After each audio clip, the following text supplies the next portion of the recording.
എടാ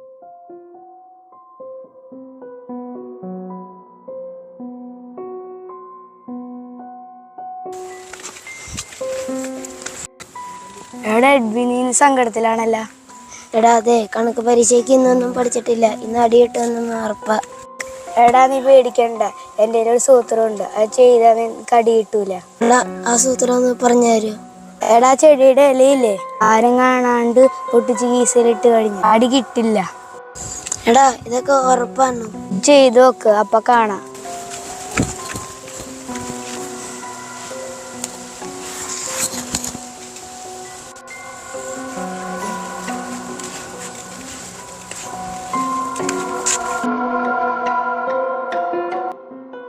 എടാ വെക്കേഷനൊക്കെ കഴിയാറായില്ല, നമ്മ ഒന്നും ചെയ്തില്ല, പിക്നിക്കും പോയില്ല, വെറുതെ ഇരിപ്പ്.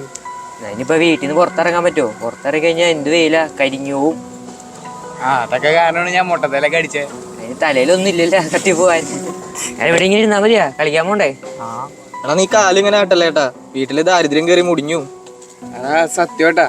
പോടാ.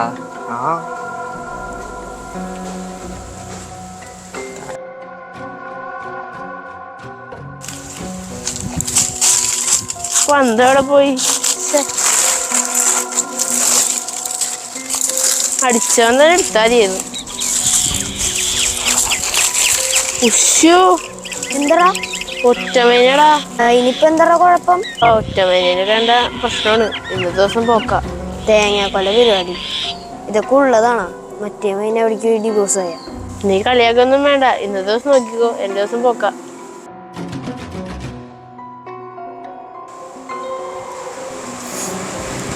നീ ജോസഫേ, ഇന്നലെ കൊച്ചി വരെ ഒന്ന് പോയി 15 മിനിറ്റ് കൊണ്ടാണ് എത്തി. 100-150 വണ്ടികളെ കയറിപ്പോയെ. കടാ രോമ നോക്കി, രോമൊക്കെ എഴുന്നേറ്റ് കണ്ട. എന്ത് തള്ളാടാ? എടാ പുണ്യാളാണ് സത്യം. ഇതേടാ അതെ പല്ല് വരെ ചലക്കുന്നു. സത്യടാ, ഞാനിത് തലകൊണ്ട് സത്യം.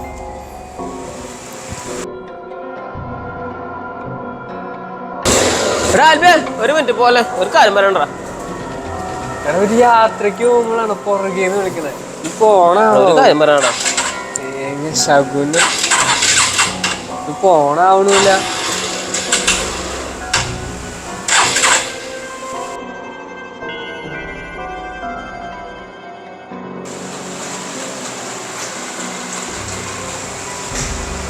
അതെ, വിശ്വാസത്തിന്റെ ജീവിതത്തിൽ നമുക്ക് ഒരുപാട് അന്ധവിശ്വാസങ്ങളുടെ മേഖലയുണ്ടെന്ന് നമുക്ക് മനസ്സിലായില്ലേ. നമ്മളും ചെറുപ്പത്തിലൊക്കെ ഒരുപാട് അന്ധവിശ്വാസത്തിന്റെ മേഖലയിലൂടെ കടന്നുപോയവരാ. ഇതൊക്കെ കൊച്ചു കൊച്ചു അന്ധവിശ്വാസമാണെങ്കിലും ഇതൊക്കെ നമ്മൾ ഒരുപാട് സ്വാധീനം ചെലുത്തുന്നുണ്ട് അല്ലേ. നോക്കി, അടി കിട്ടാതിരിക്കാൻ സ്കൂളിൽ പോകുമ്പോൾ ചില ഇലകളൊക്കെ പൊട്ടിച്ച് കീശയിലിടാറുണ്ട്. ഒറ്റമൈനെ കണ്ട അടി കിട്ടുമെന്നുള്ളൊരു ഭയങ്കരമായിട്ടുള്ള വിശ്വാസം. പുറകേന്ന് വിളിച്ചു കഴിഞ്ഞാൽ അത് ശകുനമാണെന്നുള്ള വിശ്വാസം. പൂച്ച ഇനി കുറുകെ ചാടി കഴിഞ്ഞാൽ അതും പ്രശ്നമാണെന്നുള്ളൊരു വിശ്വാസം. ഇവരൊക്കെ, ഈ ജീവികളൊക്കെ എന്ത് ചെയ്തിട്ടാ? എത്ര നിസ്സഹായരായിട്ടുള്ള ജീവികളാണ്.